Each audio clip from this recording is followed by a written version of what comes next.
Let us finish our organizational structure that we discussed last Thursday. So we talked about new types of structure, what I call a matrix structure. So as we see here, like it is a mixture of functional structure on one hand and divisional structure on the other. So by combining two structure, actually you would have this kind of a matrix. So we talked about like when you have many different products operating in many different countries with many different people, you may be wondering how to manage that complicated, say, organization. So organization. So like by designing the company like this, you only have here, say, 16 different departments, but still managing, say, various functions simultaneously. So that's the strength of the matrix structure. So we talked about like in banking business, like in the past, what the bank, especially the commercial bank job is just lending, attracting savers and also lending money to companies, individual people, household and so on. So their business was quite simple. However, that strict regulation on the business of the bank actually disappeared, which means that the bank can do actually the bank can do the business in all other, say, financial sectors. So they can sell insurance. Also, they can even trade securities.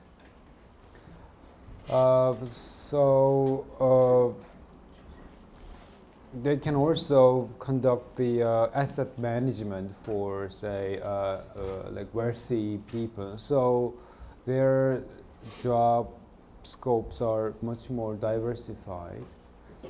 Also, because of the removal of, say, industry barrier, I mean the national barrier, actually the bank can also business in many different countries.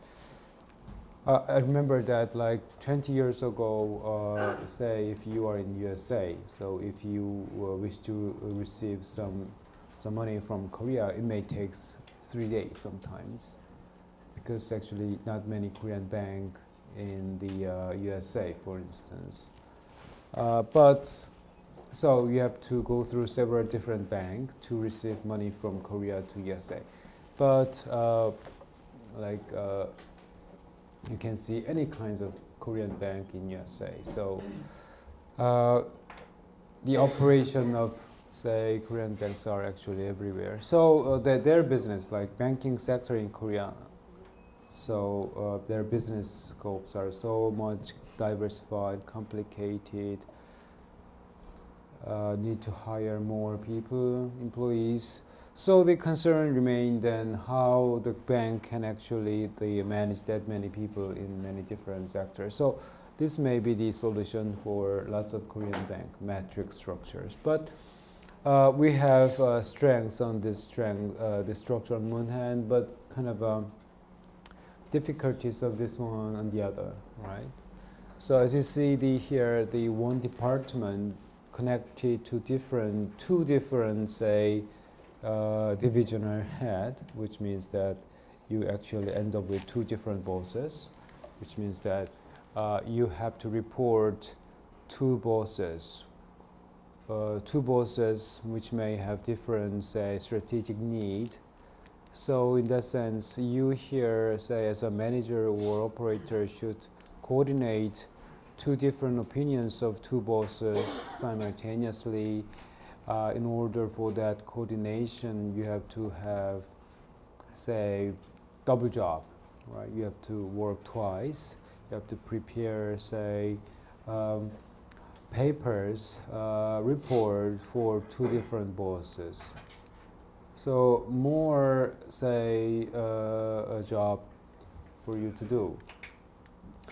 So good part is that, as you see here, if you are belonging to this department, then certainly you would be able to mastering the what is it? Say you can be an expert in project management as well as engineering job, but that may be also your say your challenge, right? So you have to be master two tasks simultaneously. So the strength of the matrix may be also weakness of that matrix. So a lot of, say, European firms were able to be very successful in their global management by adopting this structure, but for some companies like from, say, Asia, adopting this one and successfully implementing this one was quite also difficult.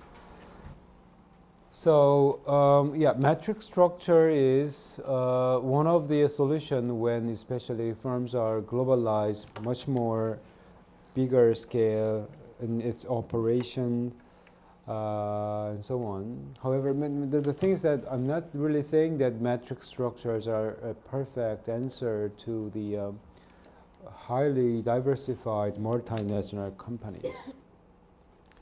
Adopting it may be simple, but how to do it may be kind of a story of another story. So I just summarized what are the advantage and disadvantage of matrix structure here. So you should make sure that what are the strength, what are the weakness of each structure, like matrix, divisional structure, or functional structure. So we know that the organization structures are evolving, starting from functional, then divisional, then matrix. So that is actually passage of organizational development, which you may think that a very highly advanced globalized firm may adopt matrix structure at the end, which is only partially right. So if you see like current global firms like Zara, for instance, which is one of the clothing makers, its operations are everywhere, right? Every country's, the company producing all different types of clothing. But if you look at the structure of Zara, it is quite adopting the very fundamental structures like functional structures, like this one.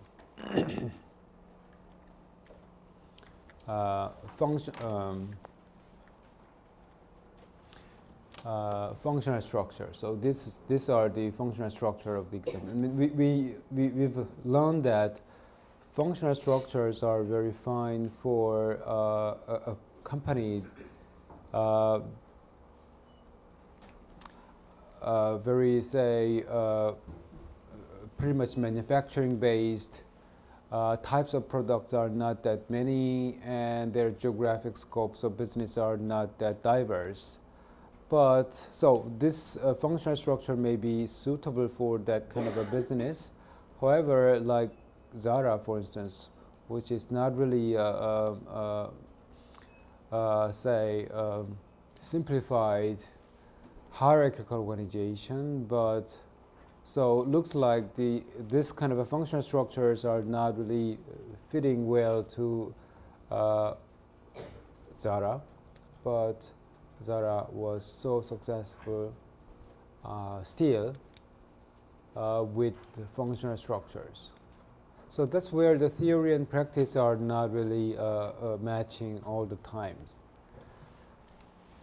So the point is, at our stage, it is better for us to understand the characteristic of each different structure.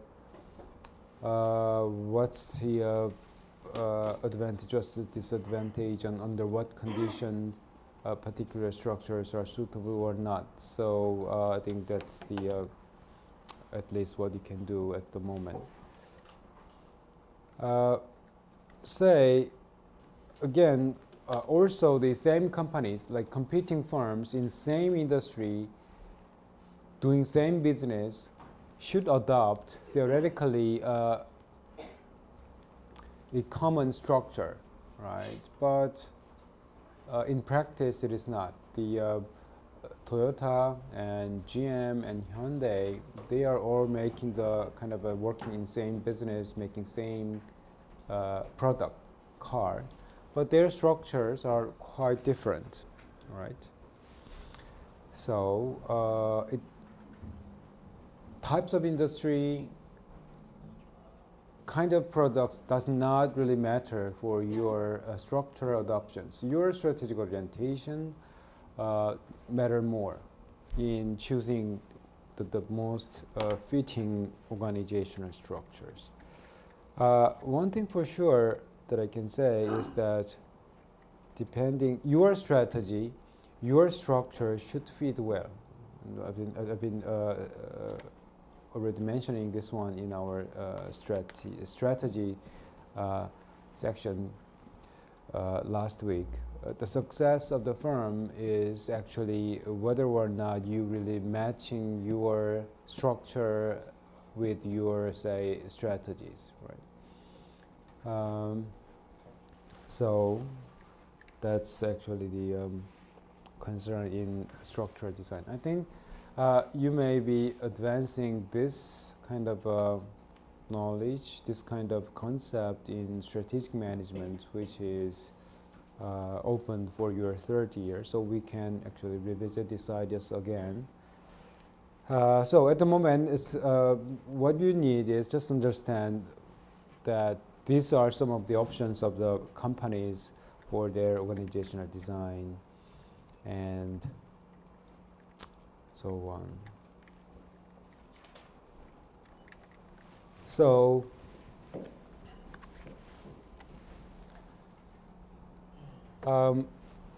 I think the organization theory, which was open in your second years, was about studying how you can actually design the best organization, right? So throughout the whole semester, you will learning that one. Unfortunately, that course disappeared. So, but you will briefly actually seeing this issue again in your third years of strategic management courses. Let's move on to another chapter, which is also very important for the companies, human resource management.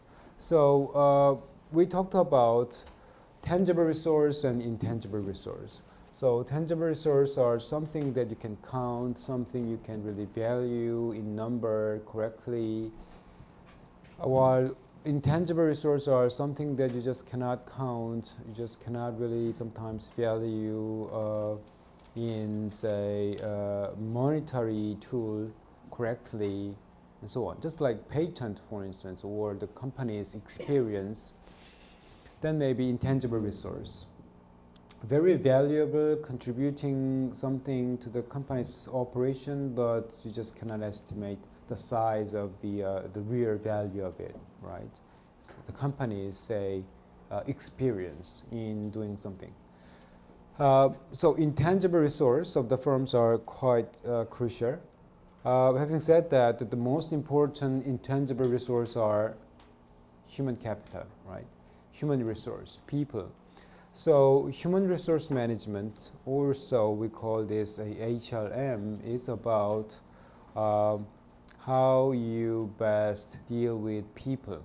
So human resource management is actually subject about how you, say, select the best people, and then how you best provide training, education to them, and also how you maintaining that valuable, say, human resource for your firm, and then how you best evaluating that employees to their satisfactions, right? For their how you evaluate measuring performance of each individual, say, employees fairly, and in say,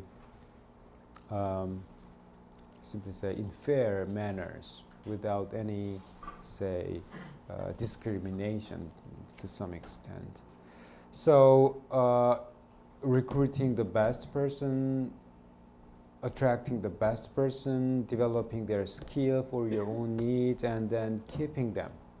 So studying about all this issue is contained in human resource management, which is also a very big subject in business study.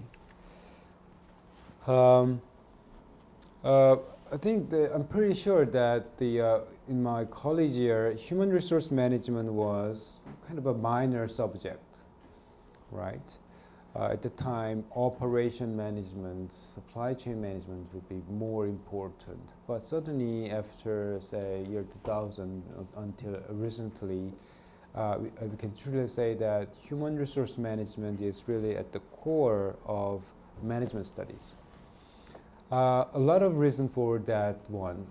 The HRM has emerged as the most important, say, subject in not only the study subject but also practice among many companies. Because one of the reasons for that was the McKinsey report, which was published at the beginning of year 2000, I think year 2001 or 2.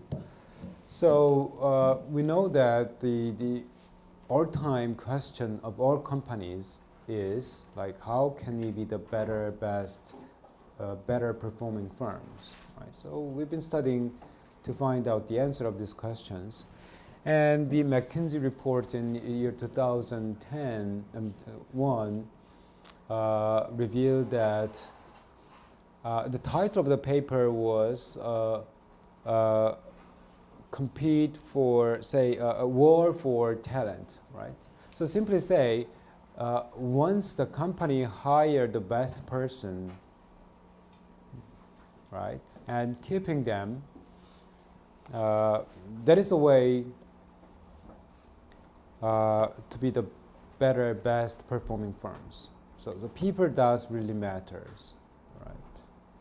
Of course, people really does matter, but before the company, the McKinsey report, this paper, not many really companies paid attention the importance of attracting, hiring, providing good education for their people, right? So since then, a lot of companies really say compete each other, right, to get the best valuable, say, person. And I remember that strictly in terms of HRM, in practice, we can say that there was time before year 2000 and after year 2000, right? So before year 2000, I think recruiting process was not that difficult, right? Once you fill this application, submitted, and going through a few interview, just you end up with, say whether you become the member of the company or not. So the recruiting process was not really complicated before year 2000, even when I was in college year. But after 2000, no matter how good your GPA is, no matter how good university you graduated from, you have to go through a very strict, say, screening procedure. A lot more complicated and difficult recruitment procedure to get into the companies, to get a job, right? So that means the companies are developing their own, say, very articulated, say, and very well-planned recruiting system, right, to find their best fitting persons. So that's why the process of interview, recruiting, job placements are getting much more difficult. They just want to find the best fitting person. For the first 3 years, once you get into the company doesn't expect you produce any outcome, at least for you at least for the first 3.5 years. So which means that once you are hired, the company don't expect you to produce any outcome at least 3.5 years. So which means that you as a new entrant of the firms until spending 3.5 years, you are just cost, right? You are not really producing, contributing anything, which means that hiring employees is just cost and investment for the future from the company's perspective. So that's why companies are more careful about choosing their employees, right? Once they say hire a not fitting person, then the cost of maintaining, training, educating that entrant will be much more higher. So in order to reduce that, say, maintenance cost of the newly hired employees, the company tried to find the best person, better fitting person. So the peoples are really, really important, right? Also, motivating them, keeping them, of course, important. You don't need to really mention that ones. When you say restructuring, so restructuring means most of you may think restructuring is simply minimizing the number of, say, employees. So when companies are in trouble, certainly the first job of the company's restructuring plan is reducing the number of employees. So reducing the number of employees quite not that easy in Korea, right? Because say job security issue in Korea is pretty much less flexible compared to other developed other countries. But like the Anglo-Saxon countries like USA or UK, laying off, dismissing your position would be quite flexibly done and pretty much easier. However, some of the warning on this flexible, say, HRM practice is that the company should not really abuse these flexible HRM issues. Because a lot of firms, because of this flexible, say, employee reduction, actually end up with more damage. One of the, if you see, look at the internet or previous article, one of the examples are Delta airline case. What is the world's largest airline company in the world? Do you know? The largest one? The largest company? Yeah, in terms of, say, revenue. I mean, airline companies. Yeah. Yeah. So one of the number one, the largest airline companies in the world are Lufthansa from Germany. I think they hire more than 20, almost like 200,000 employees. That's number one. And number two, I'm not sure it's the United Air or American Air. So one of the American airplane company. And Delta Airline is number three. So the biggest, really top three biggest airline companies. And Korean Airs are 19 in terms of revenue. So quite far back, right? So which means like Delta Airline is like 7 times bigger than Korean Air. But if you look at the company's profitability of Delta Airline, it is notoriously always low. I remember that the last time I fly with the Delta Airline was like 100 years ago. I had a really, really bad experience with this airline. I fly with this airline 2 times, and always my luggage arrived with different airplane, right? So when I arrived, then my baggage come with different airplane. So that happened twice. Bad service, really, especially luggage claim. I knew why that problem happened, right? because of this one. Do you know what is one of the most admired company in airline industry?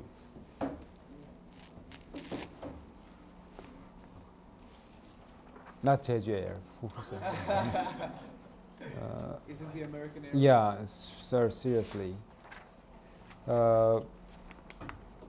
Start from the very low budget airline, but Southwest Airline. I think the case of Southwest Airlines are actually handled a lot in business schools. Why the South? I mean, if you see the airline companies, along with hotel business, airline companies are making almost like no profit all the time, right?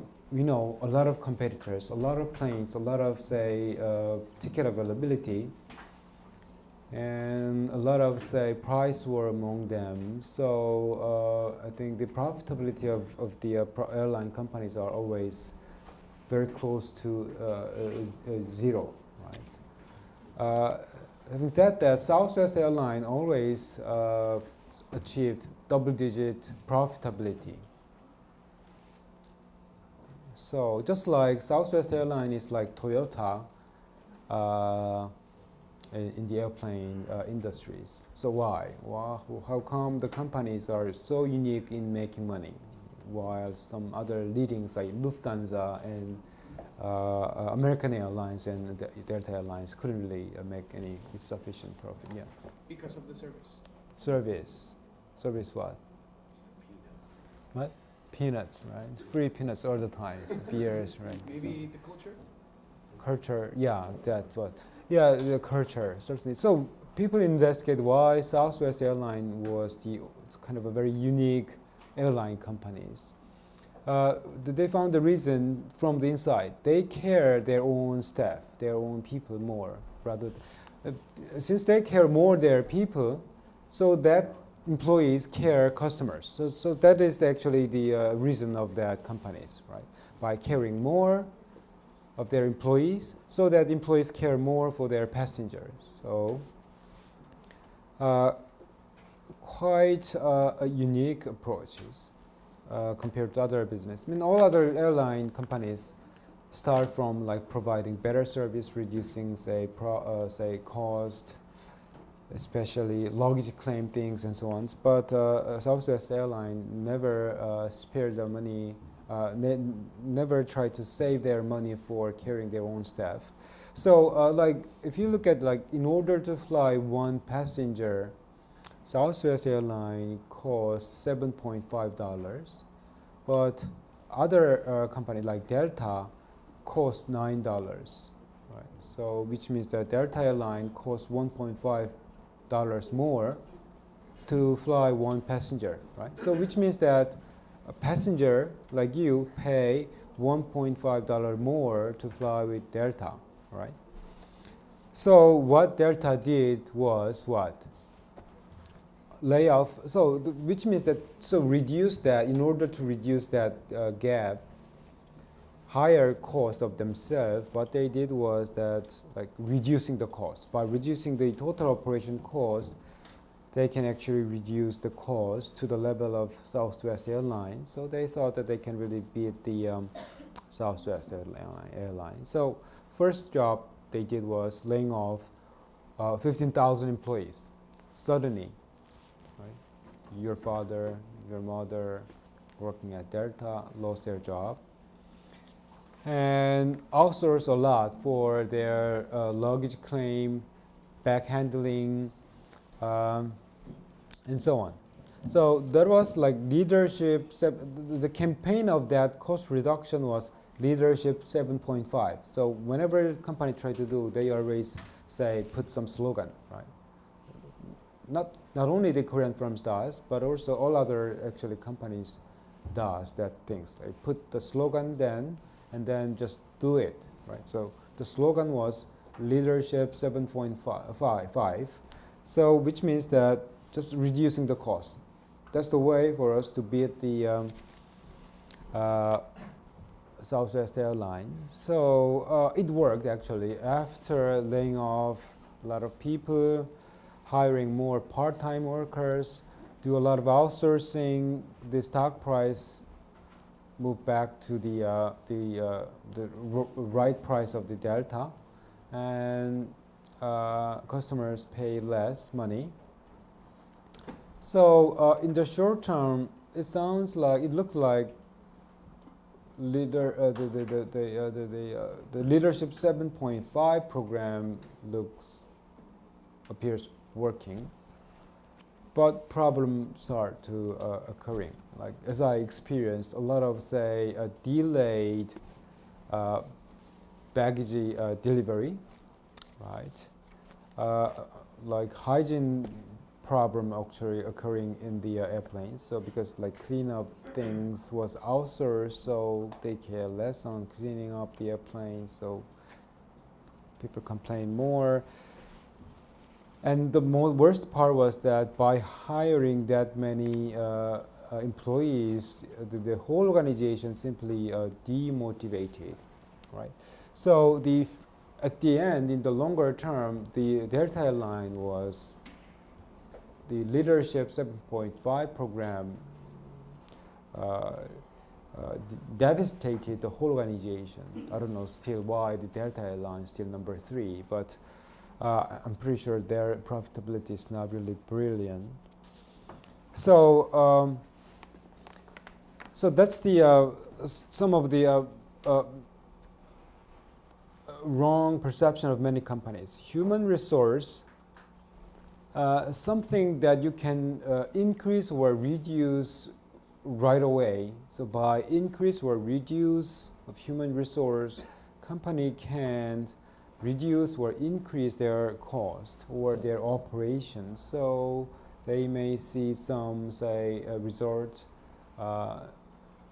short, but nobody really can really predict what would that happening for the future, for the firm in the longer term. So reducing cost by easiest way, what I call a laying off, may not really be answer all time for companies in need of restructuring. So managing people really matter, right? Then what is right managing people? What is the right way of managing people? So that's the question. And human resource management is actually telling us how to manage the human resource. Of course, again, it doesn't tell us the best way, but at least human resource management teaches some of the principle that you may choose for the right choice of human resource management for your human resource correctly. So so that's why this day we don't say human resource management, we put strategic at the front here. So rather than saying human resource management, we prefer to use strategic human resource management, which means that you have to manage people wisely in accordance with your organizational goal and mission statement. So, so human resource management or strategic human resource management are kind of your job of doing this one: recruitment, selection, providing training, development, right appraisal of employee performance, providing the right compensation and benefits, and setting the sound policy of promotion, transfer, and dismissals, right? So not all company does have the same of this practice. So it is quite different from company to the other. So choosing your best fitting of this one is actually the essence of human resource management.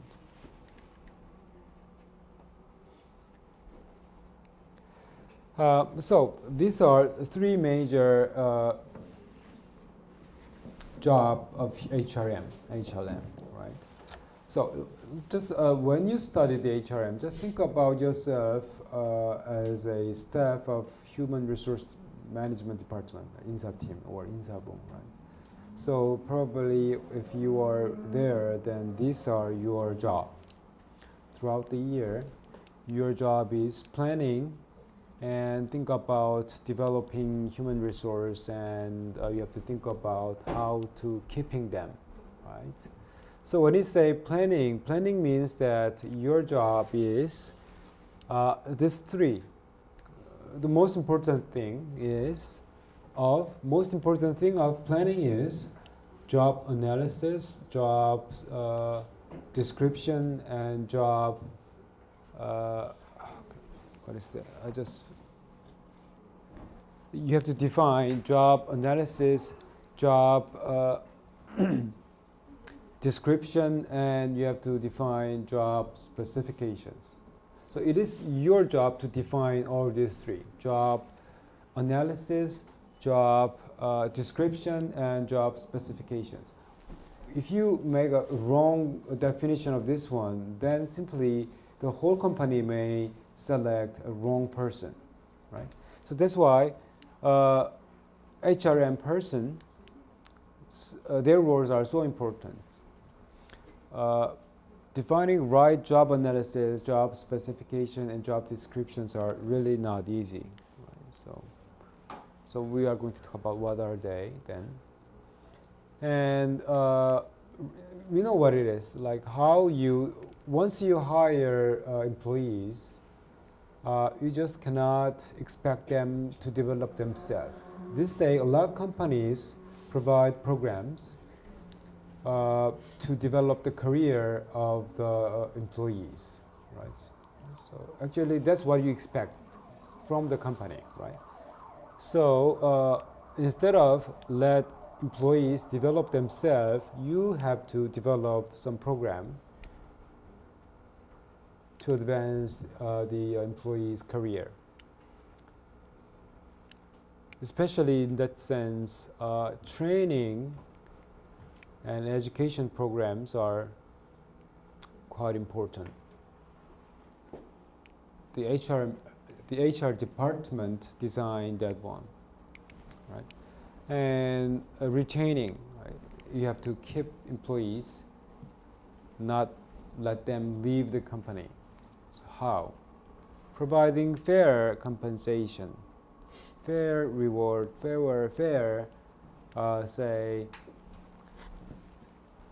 performance appraisals are very important. I will probably I will definitely say that I used to be an A student in college. How come I got C in my job performance? I'm so upset. Right? So I know that a lot of A students here, pretty sure that you guys may receive C or D from the companies, right? At the end of the semester, a lot of students ask me to change their grade by looking at more, again, their exam and so on. They just complain a lot, right? But in the company, you just cannot sometimes complain, right? So providing the right performance measurements are quite important. So that's why this day, companies introduce new systems of, say, performance appraisers, right? What you call management by object, right? So you and your boss together set the goal. So at the end of the year, since you set the goal, so if you do not reach that goal, then your grade will be low. So no excuse, right? You set that goal, right? So rather than your boss simply grading your performance, you and your boss this day together set the goal and measure the performance together for your job performance. So that is actually the trend this day. So a lot of new programs actually introduced to satisfy the employees. So that's part of your retaining strategies from the HRM department.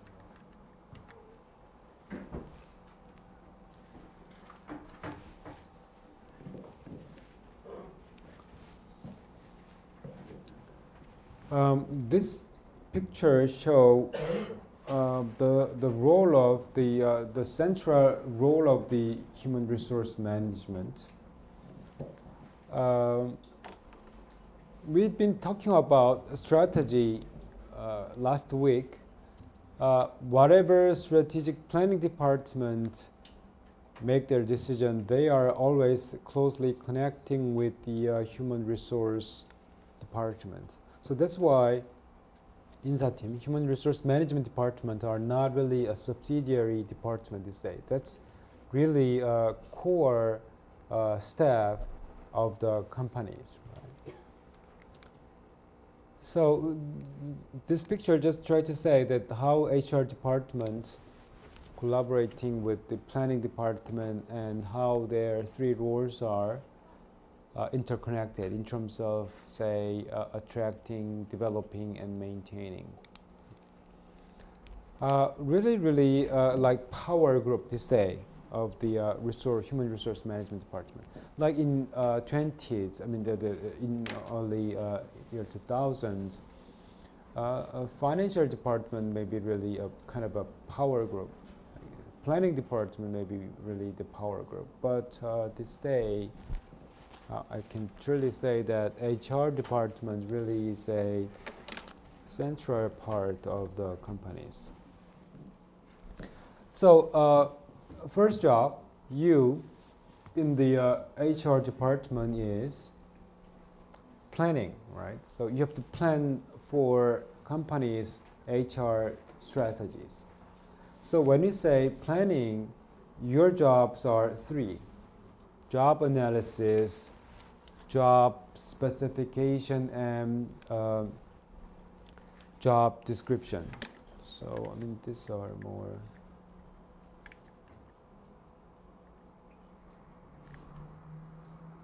So job analysis, job specification, and job description. So you define this one, right? Let's say that, so you define job analysis of, say, operation department, right?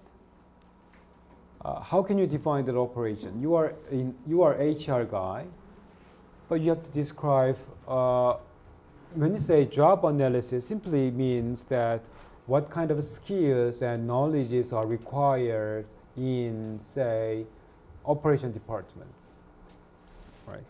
So, of course, the operation department guy may tell you, but you should really experience what operation departments are really look like. Like UPS, for instance, like truck driver, for instance. If you define job analysis of UPS truck driving, your job is just riding the truck together with the truck driver. So you have to get the real experience of what truck driving look like. So that's the actually advantage of say HR people. You will have all kinds of experience directly. Once you belong to one department, you only know that department job. But once you work at the HR department, you have to have a chance to experience all other departments, directly and indirectly. So you get the advice from that particular department, but you should have real experience from the department, right? So that's why working in HR department really contributing your career, because you know what other departments working, what kind of skills, knowledge are required, and so on. And you also closely connected to the planning department. So really it is a hub of company's operation, HR department. So job analysis means you define what skills, knowledge are required in your own knowledge. You just cannot really take the suggestion from the particular department. You have to add up your own, say, ideas. And job description means once job skills and knowledges are defined, how can that skills and knowledge are used? Right? How those skills and knowledges are used? that should be described. So that's what I call a job description. A job specification means that you have to define what should be the qualification for that particular, say, job. So when you see the job post, some posts say that only college graduates are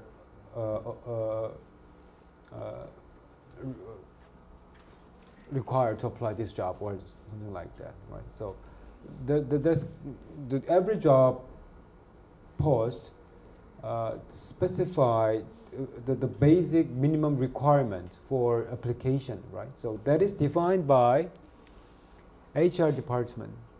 So all these three are kind of a policy, right? So by defining these three, who to select, how to select are set, right?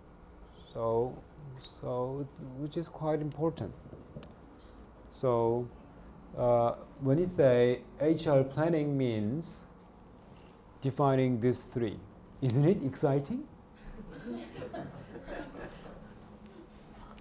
I mean, if you really do this job, you feel like like kind of a leader of an organization, right? So you imagine, like, you define these are the men for us, right?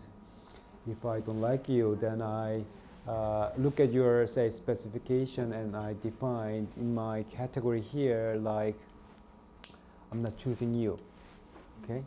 Here, according to my, say, here things. So that's the planning, right? So after break, we go to the next stage of HR job. So it is not really difficult, but again, the concepts itself are not that difficult, but designing a unique and competitive HR strategies are more challenging, right? Think about your firms, and how can you then define your own, say, this one, and developing your own developing strategy, developing your own, say, appraiser system. So that's more challenging, right? So conceptually, it's quite straightforward.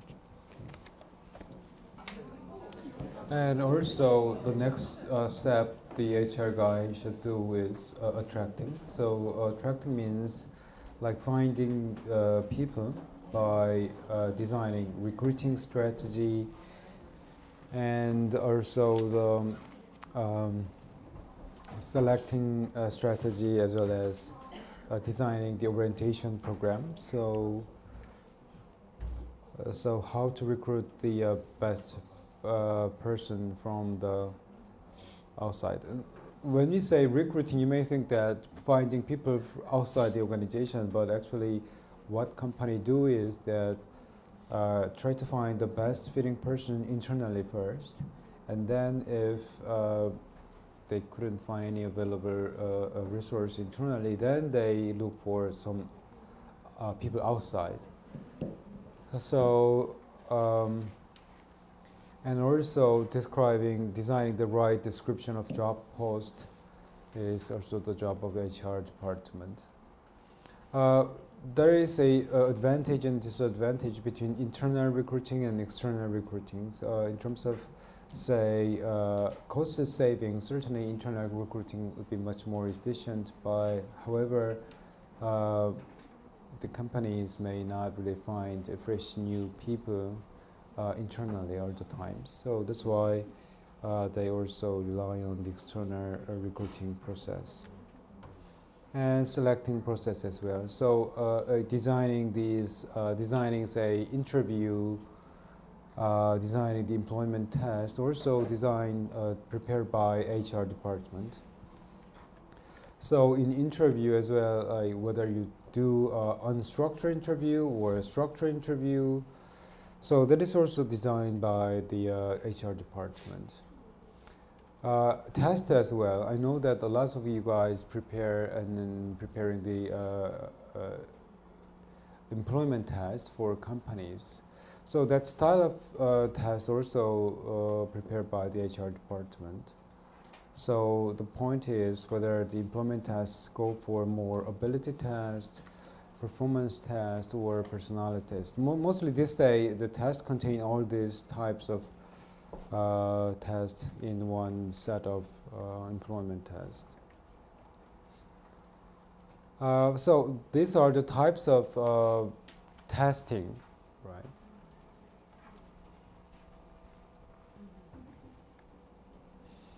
So as I mentioned earlier, like companies are fight for the best talent for their staff. So that's why the types of tests are developing more and more, right? So that's why rather than going one or two different tests or interview process, normally the candidates go through all these different types of tests. So which means that department actually examining all these examining candidates by looking at all this, say, test procedure.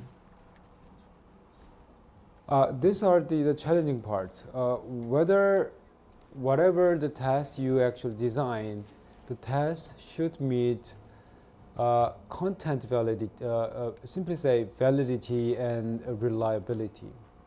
So validity means that simply you just try to measure a specific aspects of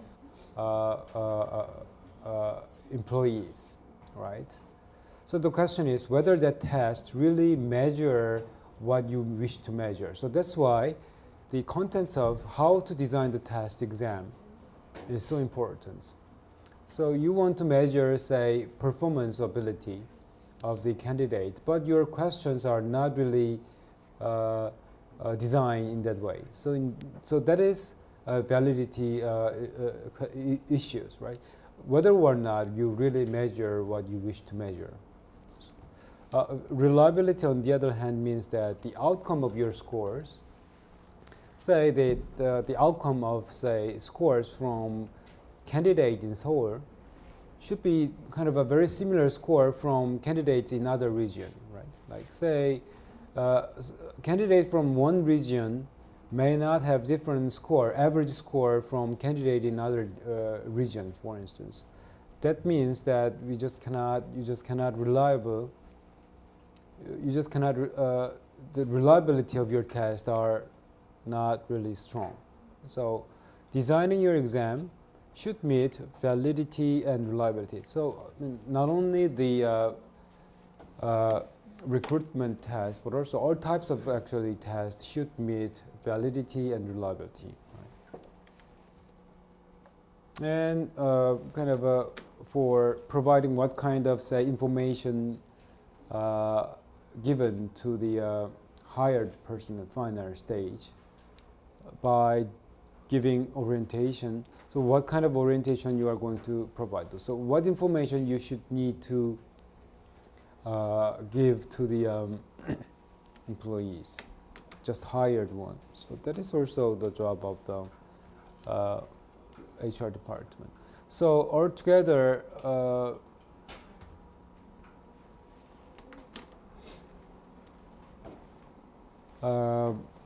like orientation, preparing orientations, preparing selection and recruitment is part of the HR department attracting strategies. And as I mentioned also, it is not really this day the employees should pursue their own career development. Of course, individual of you as an employee should care about your career, your advancement in skill, knowledge, and so on. But the company should provide that one. It's what I call a development. That can be done by providing right training, say, program or sessions. So regularly, employees are receiving relevant on-the-job training or off-the-job training all the time. So they get better knowledge, know-how for their jobs. I think the advantage of, say, global firms are that these firms providing better training and development programs. So that's why a lot of, say, young candidates prefer to join the a big firm because they provide good training and development programs. And finally, you have to design the performance appraisal of the employees. Normally, when you receive, say, here the performance appraiser, not only your job evaluation, but also your, say, financial reward. So every employees receives say salary. So salary mostly consists of base payment plus bonus plus benefit plus special contract, right? So base payment is like kind of a money that all employees basically receive. Plus bonus means that kind of a lump sum money varying from employee to other, depending on their performance.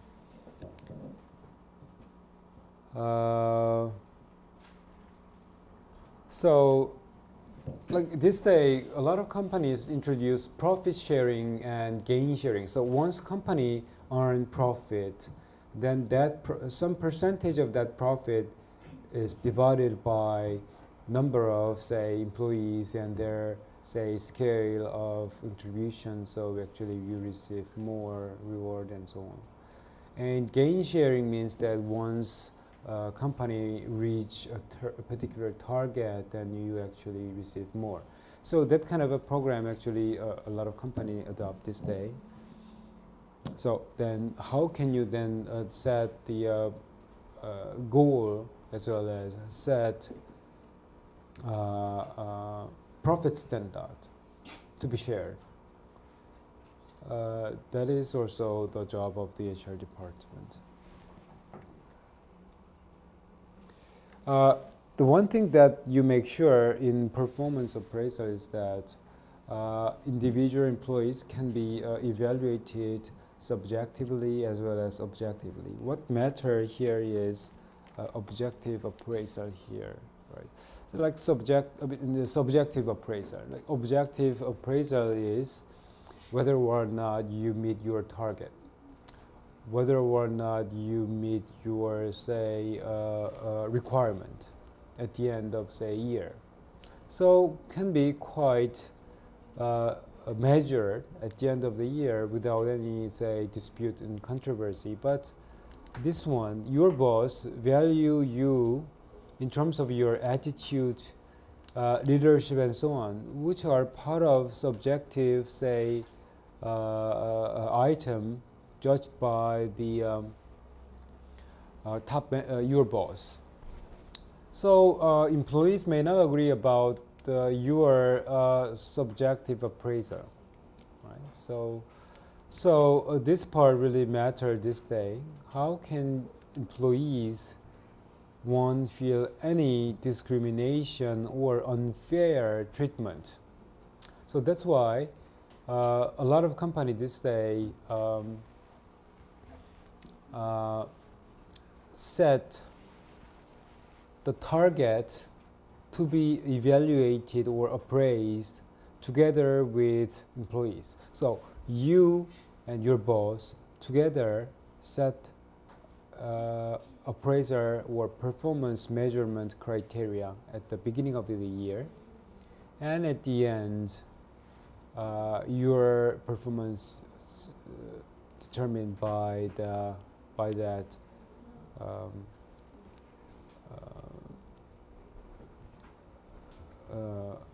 say how can I say the measurement that you agreed to be measured at the beginning of the year. So try to minimize any disagreement or disappointment or objection of the employees this day, right? Yeah, subjective and objective or formal or informal appraisers are kind of a way of performance appraiser designed by HR department. And importantly also, you can promote it or transfer it to other departments. So that specific policy also designed or a job by the HR departments. So a lot of really critical issue to your daily operations are related to the HR departments. And finally, how to lay off, how to fire. So that is very sensitive policy to all employees. So that is also designed by HR department as part of their retaining strategies, retaining task. So once you are fired, then you have no chance to coming back, right? Once you are laid off, simply that means you are just out of the company temporarily, and you maybe come back again. So what you avoid is being fired, right? That's it. You just dismissed permanently. So that policy, dismissal policy, is actually designed by the HR department. So like HR management, what you need to concern is like what kind of, say, planning, what kind of attracting, what kind of, say, developing and retaining strategy of the HR department should have, right? So that's actually what you will study in the HR department. Okay, let us finish here. So then we continue our, say, what is marketing then, and what is financial management, which is also another very important function in business study. So we will talk about that on Thursday.